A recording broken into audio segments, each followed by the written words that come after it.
A warm glow moved across the wooden fence as morning light settled over the quiet street. Daniel wiped the last bit of sleep from his eyes while watching his 8-year-old son tie his shoelaces with stubborn care.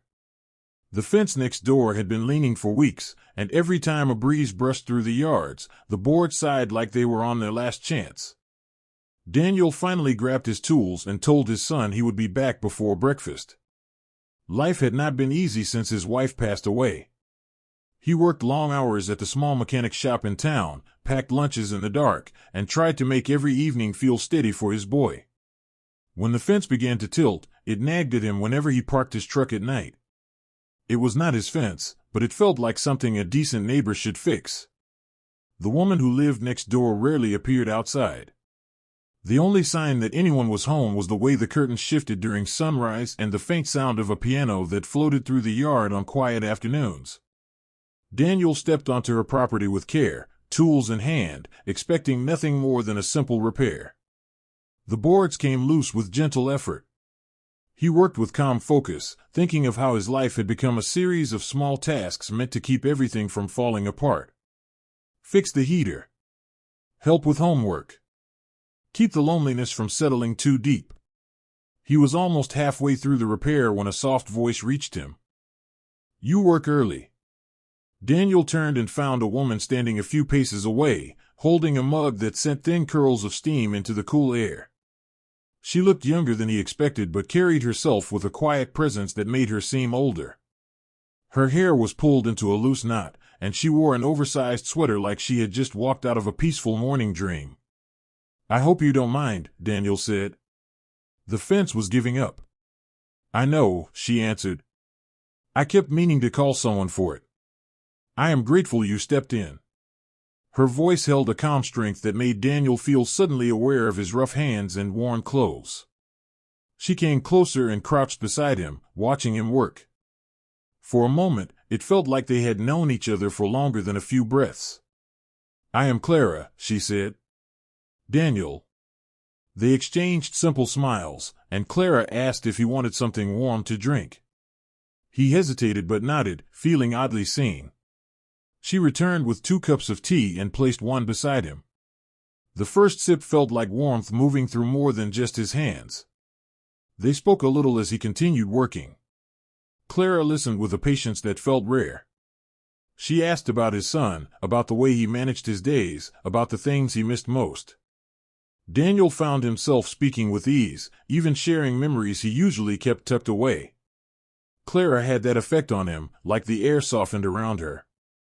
When she finally told him that she owned half the town, he thought she was teasing. But she watched him with steady eyes. "My family built much of it. The shops. The old inn by the river. Even the building where you fix cars," she said. "I oversee everything now. It is a life people assume is glamorous.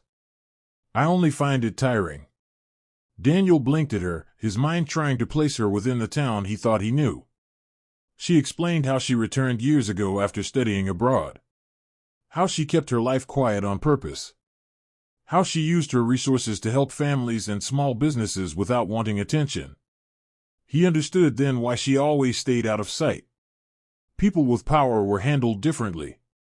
They were feared or worshipped or gossiped about. Clara seemed like someone who wanted none of that. "You could have hired 10 people to fix this," Daniel said. "I could," she replied. "But no one fixes something unless they care. That matters more to me." Her words rested in the air between them, gentle and sincere. As he continued to work, Clara stayed nearby. They talked about his late wife, about the ache that never left but softened with time. Clara spoke of her own loneliness, of the weight of decisions she made every day for people who never knew her name. What began as a fence repair slowly turned into 2 people discovering unexpected comfort in each other's company.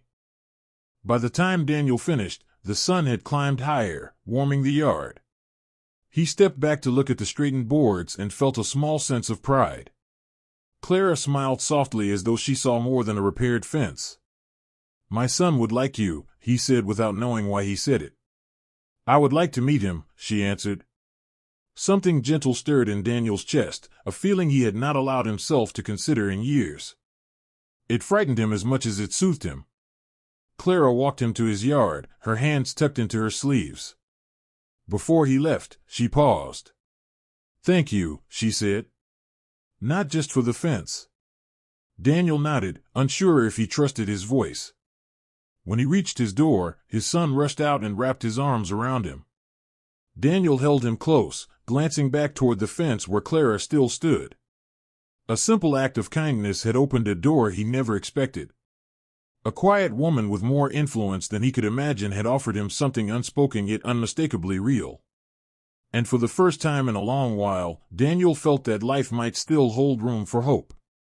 The fence stood straight and sturdy behind them, its new strength matching the promise of something beginning.